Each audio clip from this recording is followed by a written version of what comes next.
Hola, soy Guillermo Chacón para el curso Derecho, Administración y Política del Rey Global 2021. Hasta ahora hemos hablado de los gastos del Estado en sanidad y educación, que son inversiones públicas necesarias para sostener la sociedad. Pero ahora vamos a hablar de los ingresos del Estado, de la economía del Estado, que se basa fundamentalmente en la recaudación de un impuesto. Vamos a preguntarnos primero, ¿dónde estás tú? Y no me refiero solo al lugar, a tu pueblo, ciudad o país, sino que quiero que analices en qué parte de tu vida estás, cuánto dinero ganas, cuánto gastas, cuánto tienes y cuánto piensas que llegarás a tener, qué sabes y qué quieres hacer, porque todas estas cosas son importantes para ubicarte en tu lugar, en el mundo y en la vida. Imagínate que tú y yo pudiéramos ver todos estos datos en un ordenador que nos dijera cómo nos va a cada uno de nosotros y a los demás, y que todos compartiésemos esta información para ayudarnos a comprendernos y organizarnos. Este sistema ya existe, se llama Ley de Transparencia Transitoria y sirve para que al menos hasta el año 2024 todos podamos medir la evolución de nuestros patrimonios, es decir, saber quién gana dinero, cómo lo gasta y por qué. Si eres observador y miras en tu entorno local, seguro que puedes identificar quién tiene dinero porque lo trabaja bien y quién se beneficia de los recursos públicos de una manera injusta. Atención a todos los que no se lo merecen. Las cosas en economía pueden cambiar de un momento a otro. Y atención a los trabajadores y empresarios honrados. Ese momento ha llegado. Si eres una persona independiente que está luchando por abrirse camino y mantenerte cada día, te debo explicar que la gente como tú, para prosperar, necesita que se den una serie de condiciones básicas. Una es la seguridad personal y la otra es la seguridad jurídica.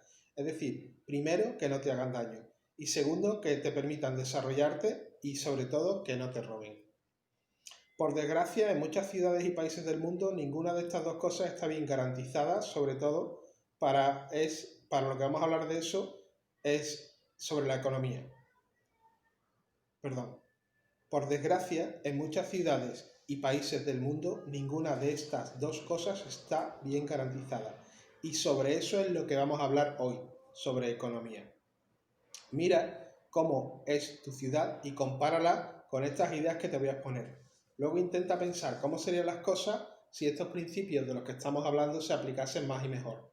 Tan pronto encuentres gente que quiera que las cosas cambien en tu ciudad hacia nuestra dirección, ponlos en contacto con nosotros y te convertirás en un líder local. Punto 2. Empecemos por las normas que ordenan el mercado privado. Entiendo que existen muchas formas de ver esto, pero si queremos un mercado que funcione bien, habrá que seguir estos principios. Trabajo libre, ¿qué significa esto? Pues esto quiere decir que nadie puede ser obligado a trabajar gratis, o sea, que no somos esclavos. El trabajador merece un salario y puede negarse a trabajar si no está conforme con las condiciones de trabajo. ¿Te has parado a pensar si existe en tu ciudad la posibilidad de rechazar un trabajo por malas condiciones? ¿Sabes qué repercusiones tiene esto? ¿Sabes cuánta gente hay explotada en mala situación laboral? ¿O la posibilidad de que los trabajadores se asocien en un sindicato para organizar mejoras en su situación? ¿Cómo crees que afecta esto al futuro de los trabajadores y empresarios de la región? ¿Pueden los hijos de los trabajadores estudiar en tu propia ciudad o pueblo? Libertad de empresa. Una empresa es una persona u organización destinada a resolver problemas y ganar dinero. Cualquiera tiene derecho a iniciar una empresa y mantenerla cumpliendo con la ley. Todos deberíamos de tener la oportunidad de aprender las cosas básicas sobre cómo crear y mantener una empresa, y la regulación de esta no debería ser complicada, como por ejemplo es en España. A más empresa, más desarrollo. ¿Sabes cuántas empresas hay en tu ciudad por cada 100 habitantes? ¿Sabes cuántas debería haber para que las cosas fueran mejor en la economía local? ¿Cuáles son las causas por las que crees que la gente no consigue hacer negocios legales que sean rentables a lo largo del tiempo? Todas esas preguntas hay que responderlas basándose en la libertad de empresa. Libertad de contratación. Cada persona es libre para contratar como quiera y con quien quiera, salvo el caso de que la ley lo prohíba expresamente. Libertad de elección. Somos libres para escoger con quién queremos contratar y qué queremos comprar o vender, y por supuesto a qué precio. No es aceptable que las empresas tengan la situación de monopolio legal o de hecho, es decir, que una única empresa controle en exclusiva un sector de la producción, porque eso limita nuestra capacidad para elegir. Eso incluye viajar para contratar a donde queramos y contratar con cualquier persona del mundo, es decir, existe la unidad de mercado. Libertad de competencia. Todas las empresas tienen la oportunidad de ofrecer sus servicios en cualquier sector económico y los trabajadores y consumidores pueden escoger libremente con cuál empresa quieren contratar, que para eso el dinero con el que pagamos es nuestro y lo hemos ganado con nuestro esfuerzo, ¿no? Vamos al punto 3. Ya resuelta la situación de la economía privada, vamos a los recursos públicos del gobierno. ¿Cómo se deben desarrollar? El primer punto es la igualdad fiscal. El impuesto único sobre la renta, que es la forma en que el Estado debe conseguir el dinero para sus gastos públicos, debe ser igual para todas las personas.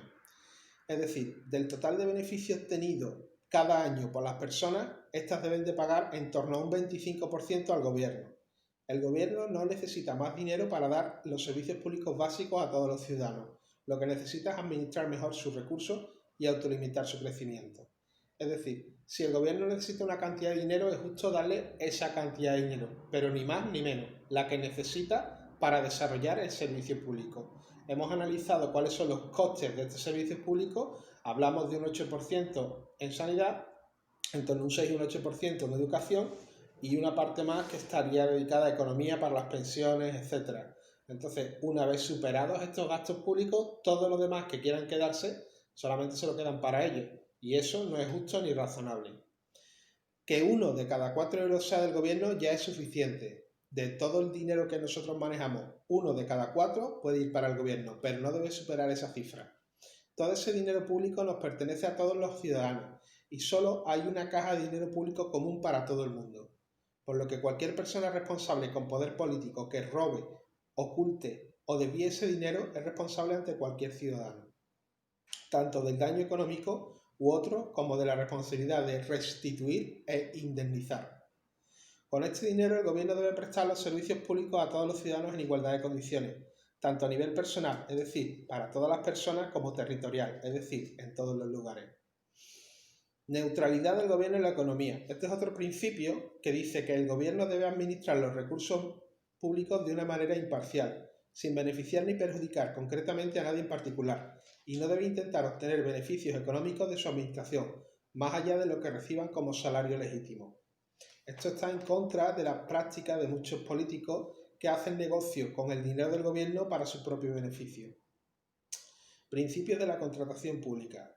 Legalidad, que falta en el texto, por cierto. El gobierno debe contratar siguiendo un procedimiento. Este procedimiento debe ser público, debe permitirse que cualquier persona pueda participar en estos procesos de adjudicación de contratos públicos. Es decir, cuando el gobierno compra o vende algo, cualquiera puede participar en esa operación. Y para decidir sobre estos contratos, en especial sobre el de la selección y contratación de personal para realizar funciones públicas, se atenderá a los principios de igualdad, mérito y capacidad. En todo caso, debe tenerse en cuenta el interés público que estará sometido a control jurídico de forma independiente al gobierno. Es decir, la administración no puede funcionar como una reunión de amigos. La administración tiene que funcionar en base a unos principios ordenados y legales, que sobre todo tengan en cuenta el interés público y el derecho de todas las personas a participar en condiciones de igualdad. Vamos a comentar ahora la propuesta de ley de gestión de la administración pública. Realizaremos en el Parlamento Global, es decir, cuando tengamos un Parlamento Global que ahora no existe, una ley de gestión de la administración pública que recoja los principios de racionalidad y legalidad que debe de imperar en la administración del Estado y recogerá el estatuto de los recursos y empleados públicos tanto en su acceso, formación, ejercicio y remuneración de funciones.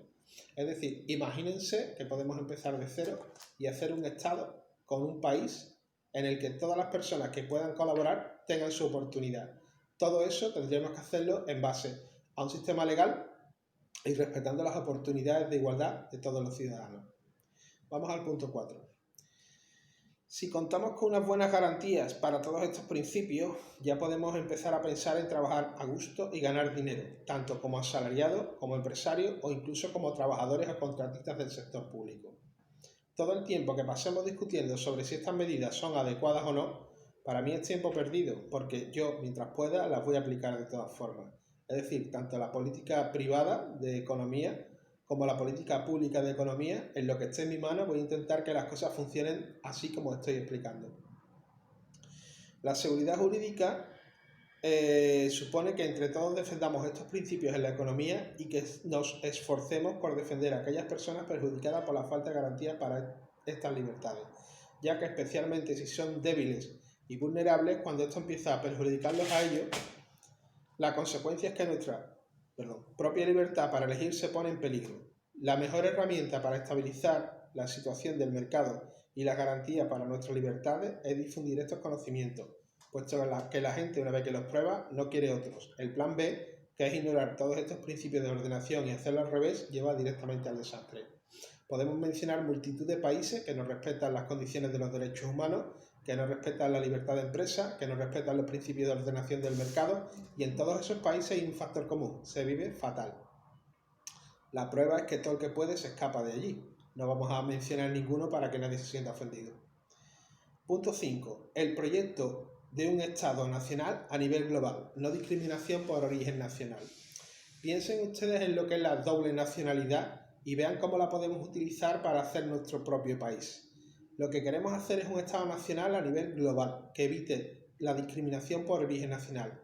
Todas las personas que promueven esta discriminación desde posiciones gubernamentales tendrán que responsabilizarse de sus actos.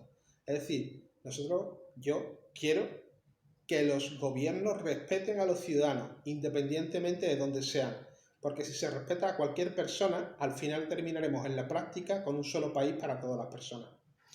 Punto 6. Banco Central o registro económico y bloqueo de paraísos fiscales. Moneda propia y las cuentas claras. Esto es un poco teórico, pero viene a ser muy sencillo. El uso del dinero tiene que estar controlado por el público. Si algo es tuyo, lo será con conocimiento y aprobación de la ley. Si no es tuyo, la ley no te apoyará para conservarlo.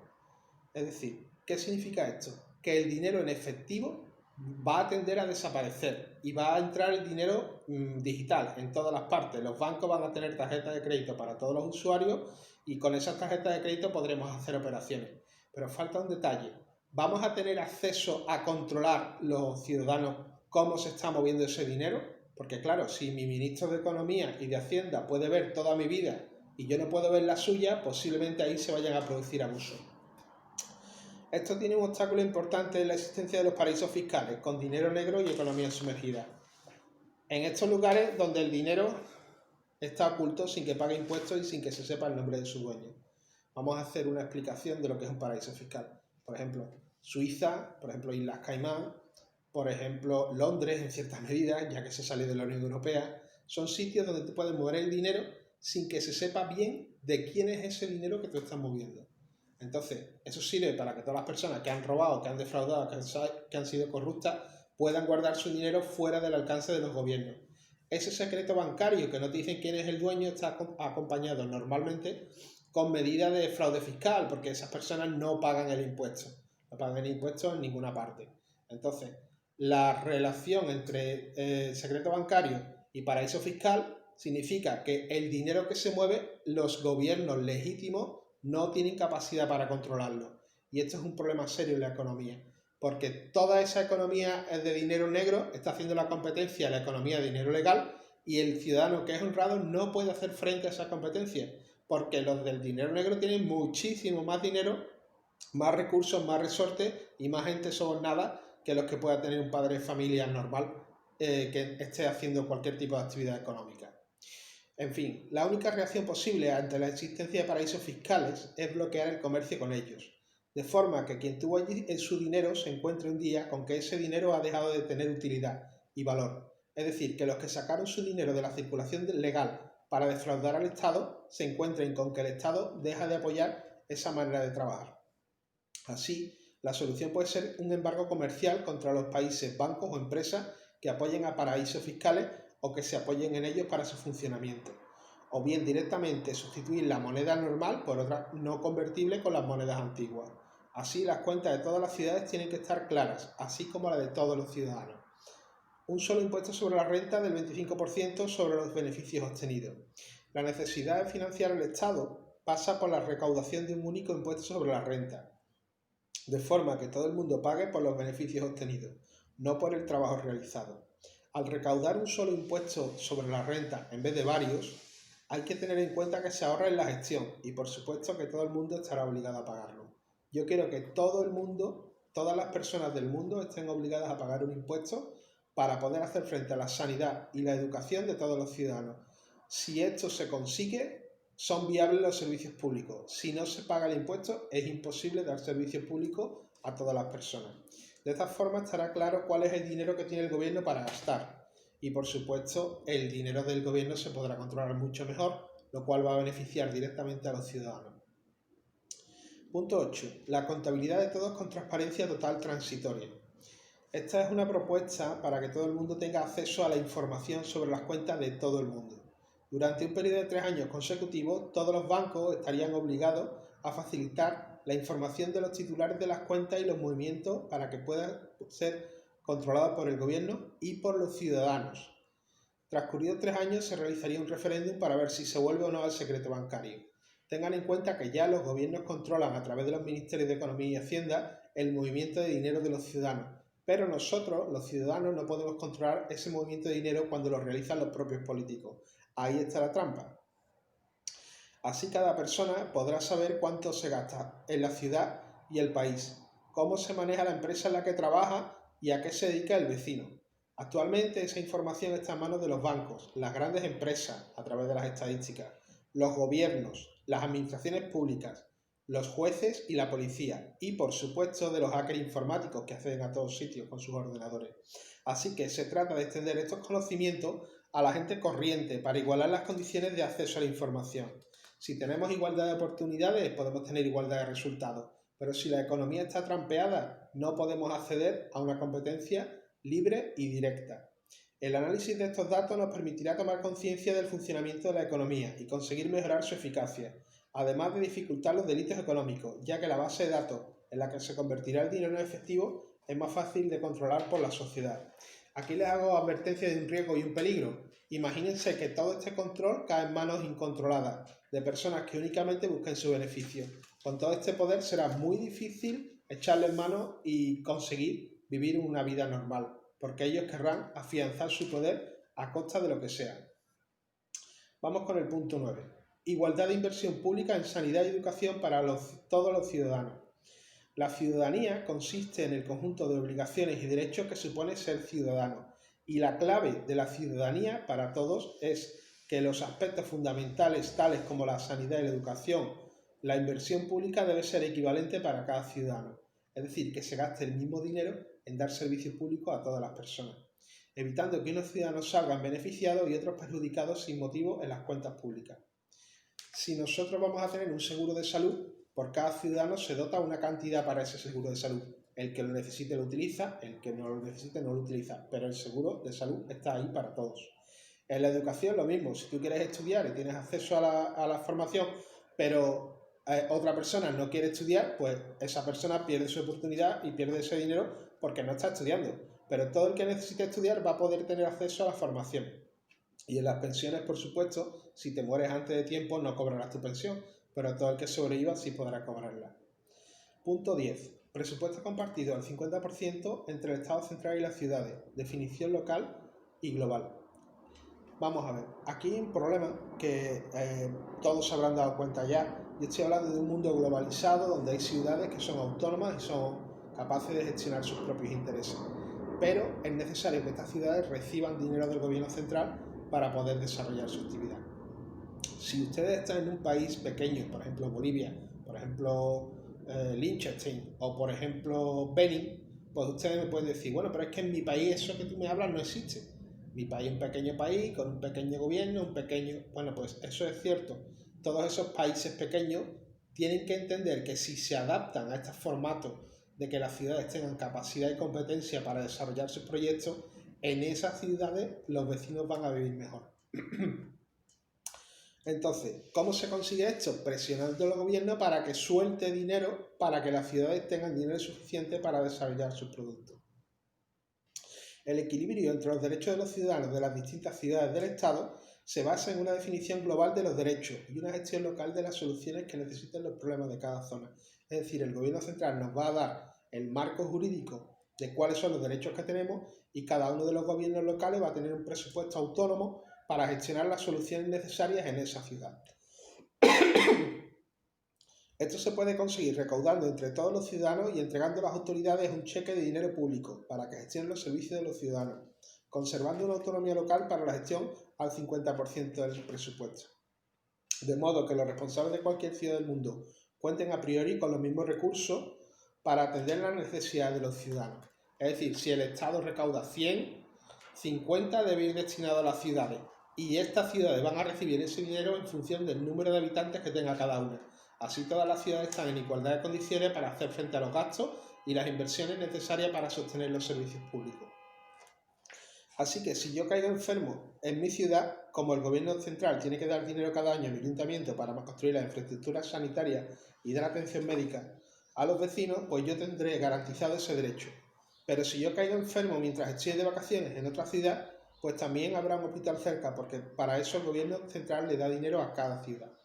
Igual que las competencias educativas y económicas, donde cada administración cuenta con una parte del dinero del presupuesto público total para hacer frente a las inversiones y realizar los gastos necesarios. Vamos con el punto 11, derechos económicos y pensiones. Con cargo a la Administración de Economía se debe dotar a las pensiones a las personas jubiladas, a las personas que por cuestiones de salud no puedan trabajar y también de préstamos a las personas que se queden en paro temporalmente. Digo temporalmente porque aquí la idea es que todo el mundo trabaje lo más normal posible y que el paro sea una cosa eventual. Si nosotros facilitamos una eliminación de las restricciones a la libertad económica, lo más normal es que haya mucha más actividad económica y que mucha más gente encuentre empleo. Punto 12. Vamos a la administración responsable y cese de subvenciones. Al que robe dinero público hay que controlarlo y quitarle sus bienes. El cese de subvenciones significa que en un estado económico razonable los precios se fijan en el mercado teniendo en cuenta el valor fundamentalmente de la cadena de valor, es decir, cuánto cuesta producir el producto o servicio. Por lo tanto, no tiene sentido estar dotando de subvenciones a los amigos de cada gobierno.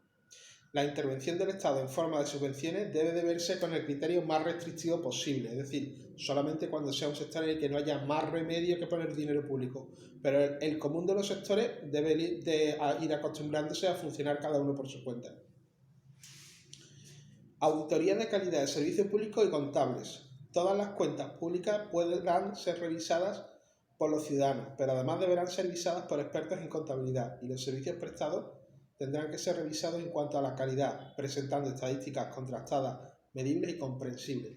¿Qué significa esto? Que si usted va con su hijo a la escuela y ve que la escuela no funciona bien, alguien tiene que encargarse de ver si es un problema de dinero, que no llega el dinero, o si es un problema de gestión, que no se realizan correctamente las gestiones para que el niño tenga una buena oportunidad. Punto 14. Normas de la regla de equidad económica. Esto significa que por una parte consumimos lo que producimos y por otra producimos lo que consumimos. Es un ciclo en el cual hay una relación entre lo que nosotros queremos y lo que hacemos. Así que las restricciones salariales o de beneficios sociales injustas solo están produciendo miseria. Hagamos las cosas de manera presentable a los ojos de todos. Esto significa que cuando tú produces algo y le das derecho a los trabajadores, estos trabajadores a cambio pueden comprar las cosas que estás produciendo. Entonces, si tenemos trabajadores que cobran 1 euro al día, ese no te va a comprar las cosas que tú produces. Por lo tanto, es más normal tener trabajadores que estén pagados todos en cualquier parte del mundo para que la economía pueda producir y consumir al ritmo que nosotros necesitamos. Punto 15. Identificación de productos locales y etiqueta de calidad social o comercio justo. El consumidor podrá saber de dónde vienen los productos que consume para proveer el autoconsumo y reducir el impacto ecológico. Las condiciones de producción sociales y ecológicas de los productos y servicios que necesitamos para vivir se publicarán para que la gente pueda escoger cuál es el nivel de cumplimiento de las normas sobre las mismas que quiere conseguir. Vamos a ver, esto es una idea que hace tiempo que llevo barajando, que es dar la información de cómo se han producido todos los elementos, de dónde vienen, cuánto cuestan, cuánto ganan los trabajadores, etc.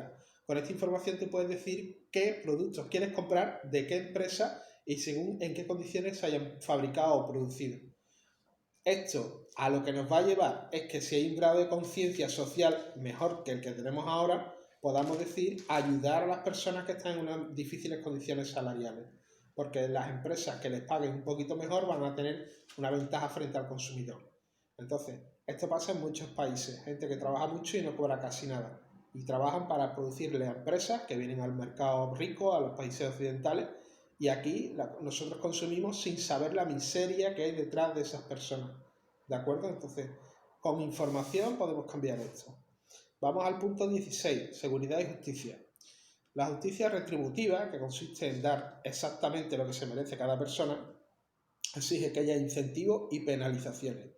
Se buscará la prevención delictiva, es decir, actuar antes de que se cometa el delito y para evitar ese delito, y la tolerancia cero con el crimen, especialmente el organizado.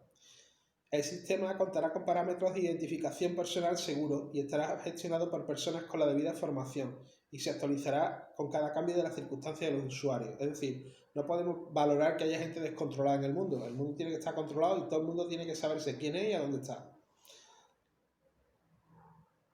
Algunos de los datos que podríamos gestionar en este sistema serían datos personales, un número de identificación nacional, fotografía, huella dactilar, nombre, apellido, domicilio, profesión, estado civil y de filiación, transacciones económicas, nacimiento, defunciones, etc.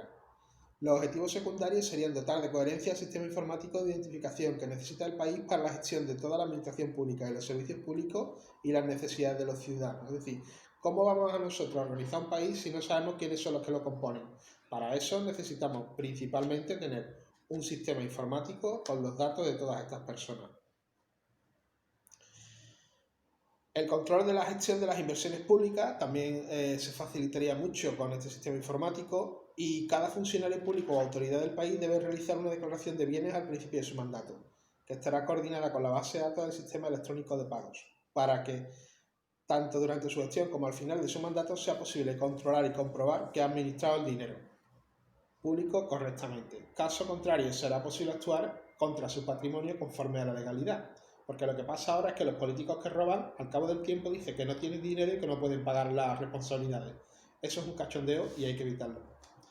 Es de reseñar que para que la administración del Estado pueda funcionar correctamente, sería deseable que las personas que realizan funciones públicas tuviesen una formación, selección y carrera profesional adecuada, de acuerdo con los criterios legales y sujetas a responsabilidad, facilitándoseles la formación continua. Es decir, esto de que pasa en algunos países que alguien enchufa a su amigo, el amigo no tiene ni idea de lo que tiene que hacer y se pega toda la vida ahí trabajando porque el político lo enchufó, eso tiene que acabarse. Punto D. Regulación y gestión y control de un sistema fiscal de recaudación de impuestos más eficiente, tanto en la cantidad recaudada como en los medios dispuestos para ello, garantizando así la soberanía económica del país. Muchos países en desarrollo tienen un sistema de impuestos lamentable. Y tienen un sistema de impuestos lamentable porque no hay colaboración entre los países grandes y pequeños, ricos y pobres, para lograr una recaudación de impuestos que sea capaz de hacer frente a los servicios públicos. Seguridad ciudadana. Este sistema facilitaría un recurso decisivo a la autoridad judicial para identificar, detener y poner a disposición de la justicia a cualquier persona que cometa delitos, relacionando a los sospechosos con sus delitos y los movimientos habituales. F. Necesidades urbanísticas, tales como saneamientos de aguas y localizaciones de aguas potables, implantación de redes de comunicaciones, servicios básicos a los domicilios. Esto es de importancia máxima tanto para poder llevar estos servicios a la población como para poder regular la actividad empresarial que realicen estos servicios. ¿Qué quiere decir? Si usted vive en una zona donde no tiene agua, donde no tiene alcantarilla, donde no tiene acera y quiere que le instalen todo esto, las empresas que lo van a hacer necesitan saber quién es usted para ver cómo podrán cobrar esa parte del servicio que le van a prestar. Si no es directamente cobrárselo al gobierno, poder cobrárselo directamente a usted. Recursos naturales. Posibilidad de tener un mejor control sobre todos los recursos naturales y de la actividad sobre ellos. La combinación de un registro catastral para identificar a los dueños de las parcelas de terreno, con una evaluación medioambiental que recoja los datos sobre los recursos naturales y las actividades para su explotación a través de licencias administrativas, permitirá tomar conciencia de la evolución y medidas necesarias para la conservación del patrimonio natural. Punto H. Sistemas educativos y sanitarios. Tener un registro de identidades es necesario para poder planificar y calcular los costes de los servicios públicos y las dotaciones de medios para los mismos. Además, en la gestión de los servicios públicos se economiza si es posible controlar la contabilidad con eficiencia. ¿Qué quiere decir esto? Que para poder llevar bien la administración tenemos que saber quiénes somos y cuánto dinero vamos a gastar en cada uno de nosotros.